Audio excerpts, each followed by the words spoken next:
Hey everybody, it's me coming to you guys with an update. Um, so I'll get right into it. Today I am 13 weeks and 4 days. 4 days. Dude, look at my nails. I'm telling you guys, I get my nails done faithfully every 2 weeks. I've been to shops all around both sides of town.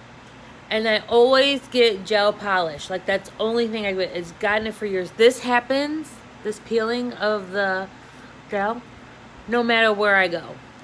I've been to, like, I don't know, 8, 10 different people.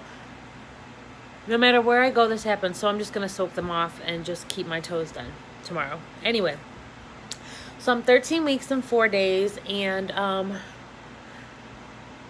so what's been up? We'll go over a few things. My weight, I told you guys I started, I know it's been a while, but I feel very sad with this pregnancy. I don't know. We'll talk about it. So, I got pregnant. I was 219, 220, around there. That's when I found out I was pregnant. And this morning I weighed in at 230 pounds. So far I'm up about 10 or 11 pounds. And that's that. I have an incompetent cervix. This is pregnancy number 7 for me. I have one child. She will be 5 next month. So this is my first pregnancy since I've had her. We kind of weren't gonna try anymore because we finally got our baby, and we were like, no, excuse me, I didn't want to go through the possibility of going through another loss after her. And so we had talked about more kids, but for the most part we weren't really trying or planning. And then I got pregnant. So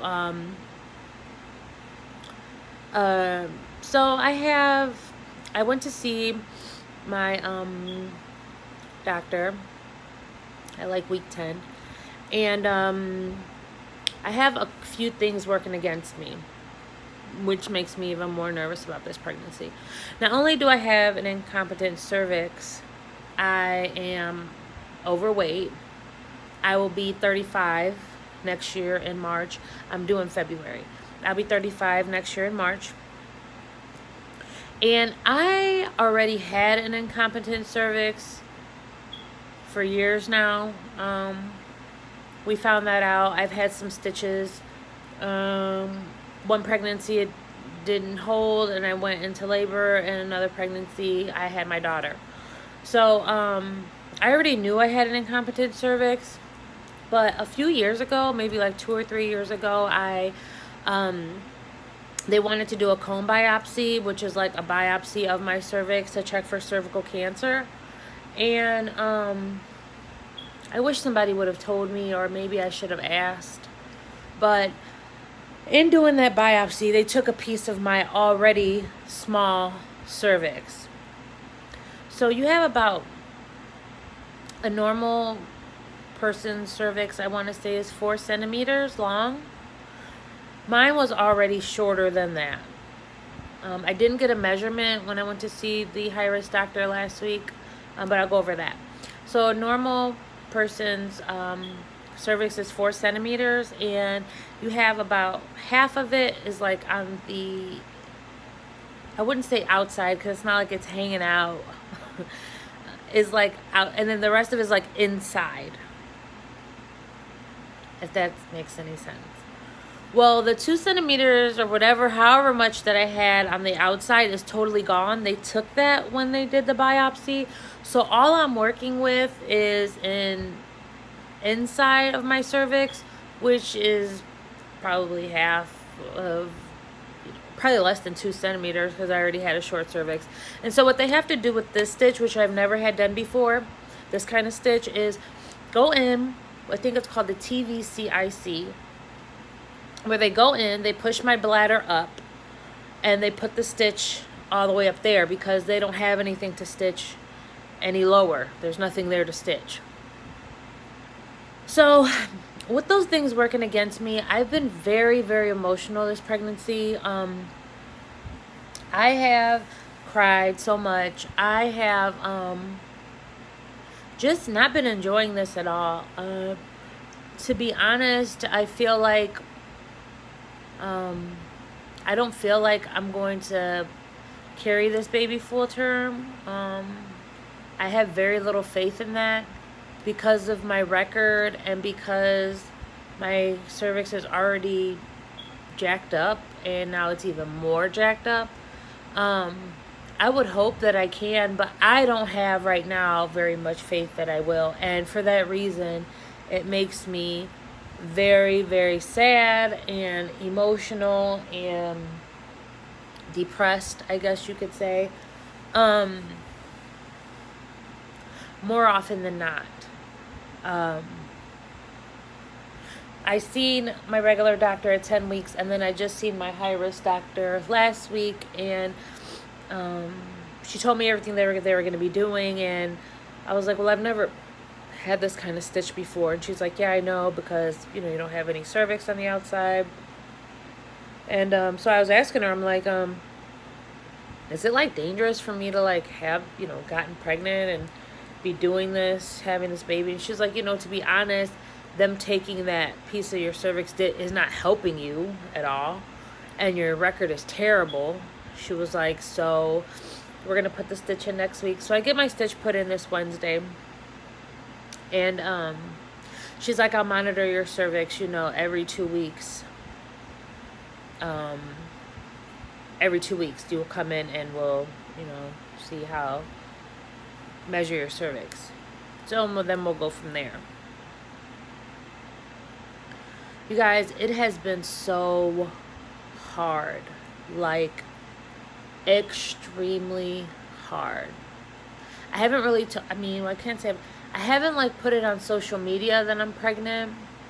I've told like my father, my siblings, maybe like 1 or 2 friends. That's it. Like, I am not really being open with this pregnancy at all.